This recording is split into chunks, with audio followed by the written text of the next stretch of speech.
योजनाओं का रायता। आज का मेरा सबसे ड्रीम प्रोजेक्ट दोस्तों, आज की क्लास का सबसे महत्वपूर्ण पार्ट, सबसे क्लासिक पार्ट दोस्तों, यह है पंचवर्षीय योजनाओं का रायता। जितने रसगुल्ले हो सकते हैं ना, अब मेरे साथ में आ जाओ।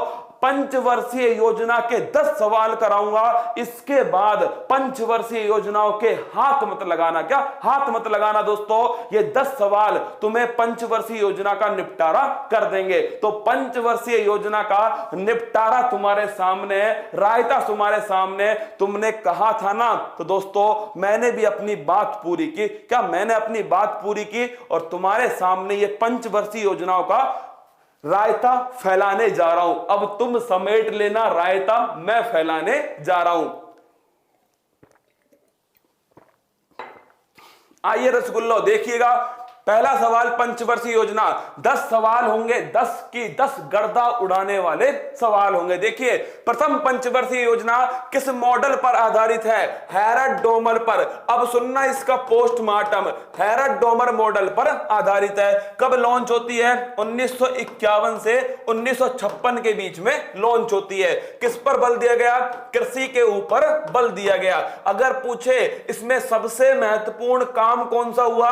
बहुउद्देशीय नदी घाटी परियोजना। लिख लेना, यही पेपर में आता है दोस्तों। बहुउद्देशीय नदी घाटी परियोजना, जिन्हें जवाहरलाल नेहरू ने आधुनिक भारत का मंदिर कहा है दोस्तों, इनके बारे में कौन सी पंचवर्षीय योजना में बात की गई है? वो है प्रथम पंचवर्षीय योजना। सबसे महत्वपूर्ण क्वेश्चन है, त्रिस्तरीय पंचायती राज व्यवस्था किस पंचवर्षीय योजना में प्रारंभ की गई? तो मेरे रसगुल्लो ध्यान रखना, अगर आपसे पूछे त्रिस्तरीय पंचायती राज व्यवस्था, ये दूसरी पंचवर्षीय योजना में बात की गई। कब स्टार्ट होती है? 1956 से 1961 के बीच में। किस मॉडल पर आधारित है? महालनोबिस मॉडल पर आधारित है। अब पूछ ले अगर तुमसे, क्या दोस्तों इसमें सबसे अधिक बल किस पर दिया गया है? इसमें बल दिया गया है उद्योग के ऊपर। किसके ऊपर?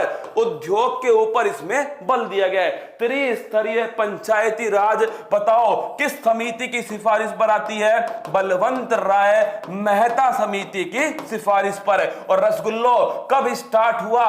2 अक्टूबर 1959 को स्टार्ट होती है राजस्थान के नागौर से। कहां से? राजस्थान के नागौर से। और देखिए, सेकंड पंचवर्षीय योजना 1956 से 61 के बीच में। तो अपने आप दोस्तों ये जो त्रिस्तरीय पंचायती राज व्यवस्था है, वो अपने आप इसके अंदर आ गई। आज सर आप करना क्या चाहते हो? आज मेरे दोस्तों मैं अपनी ताकत दिखाने जा रहा हूं। जो मेरा जो कंटेंट है ना, उसकी ताकत तुम्हें दिखाने जा रहा हूं। मेरा देखिए दोस्तों, मैं एक चीज को 10 बार पढ़ाऊंगा, उसे तुम्हें याद कराकर छोड़ूंगा, लेकिन जब वो पेपर में आएगी ना, तो तुम दोस्तों हंसते हंसते उसको नस्ते नाबूद कर दोगे। मेरा एक ही उद्देश्य है कि तुम मेरे दोस्तों पेपर में आए हुए सवालों को नस्ते नाबूद कर सको। पड़ोसी जो पूछे उसको तुम मत बताना दोस्तों। पड़ोसी ध्यान रखना, पड़ोसी तो चाहता है तुम्हारा सिलेक्शन ना हो। इस पड़ोसी को इसकी औकात दिखाना ही हमारा एकमात्र लक्ष्य है। तो ध्यान रखना, दूसरी पंचवर्षीय योजना दोस्तों त्रिस्तरीय पंचायती राज व्यवस्था। पंचवर्षीय योजना में कौन से लौह इस्पात संयंत्र की स्थापना की गई?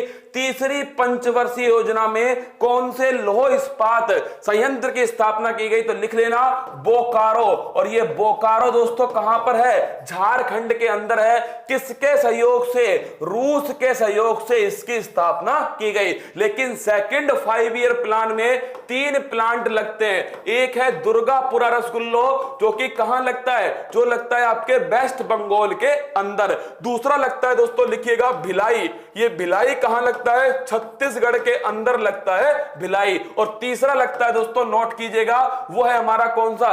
दुर्गापुरा, भिलाई। और एक लगता है मेरे दोस्तों दुर्गापुरा किसके सहयोग से? इंग्लैंड के सहयोग से लगाया गया।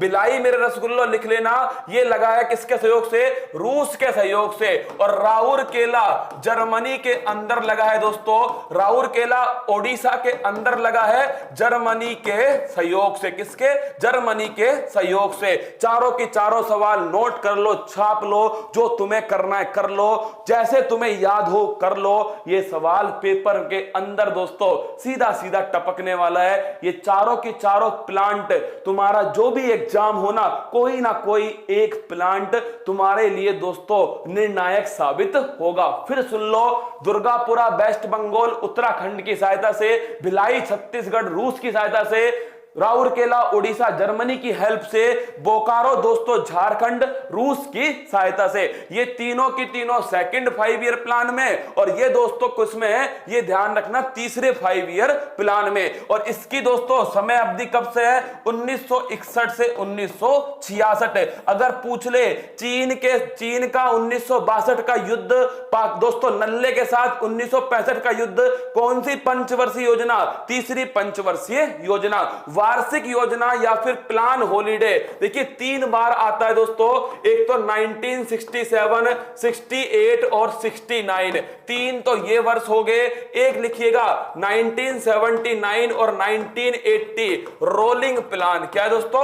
Rolling plan. अगर अगला क्वेश्चन आपसे पूछे, एक है 1991 और 1992, ये भी दोस्तों हॉलिडे है। क्या है? हॉलिडे। तो 3 बार मेरे दोस्तों छुट्टी होती है, एक बार तो 1967, 68, 69 में, एक बार 1978, 80 में, एक बार 1991, 1992 के अंदर। ये वाला इंपॉर्टेंट है, बीच वाला रोलिंग प्लान। अगला क्वेश्चन बताऊंगा इसके बारे में, देखिएगा। चौथी पंचवर्षीय योजना में 19 जुलाई 1969 को कितनी बैंकों का राष्ट्रीयकरण किया गया? 14 बैंकों का राष्ट्रीयकरण किया गया। और दोस्तों इसका कार्यकाल था 1969 से 1974 के बीच में। अगला क्वेश्चन देखो, जो सबसे महत्वपूर्ण प्रश्न है, एकमात्र पंचवर्षीय योजना जो अपना कार्यकाल पूरा नहीं कर पाई, वो है दोस्तों 5वीं पंचवर्षीय योजना। इसका कार्यकाल होता 1974 से 79, लेकिन दोस्तों 1978 में सरकार पलट गई। इंदिरा गांधी के स्थान पर मोरारजी देसाई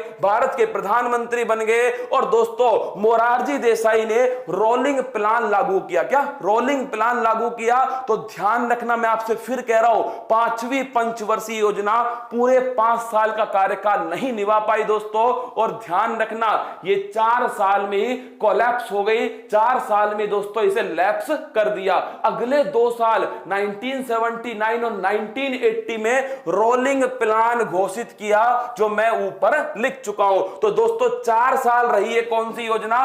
5वीं पंचवर्षीय योजना केवल और केवल 4 साल रही है। सर्वाधिक वृद्धि दर किस पंचवर्षीय योजना में प्राप्त किया गया? तो 11वीं पंचवर्षीय योजना सबसे अधिक ग्रोथ रेट मिलता है। और दोस्तों कब टाइमिंग है? 2007 से 2012 के बीच में। और ध्यान रखना कितनी ग्रोथ रेट थी? 7.9%। ये वो सवाल है ना जिनमें दोस्तों तुम्हें तो 5 मिनट लग रही है इस सवाल को पढ़ने में। क्या? केवल 5 मिनट लगेंगे, लेकिन मेरी तो दोस्तों इसमें जान निकल गई। क्या? मेरी जान निकल गई। घोषणा करना आसान है, उस घोषणा को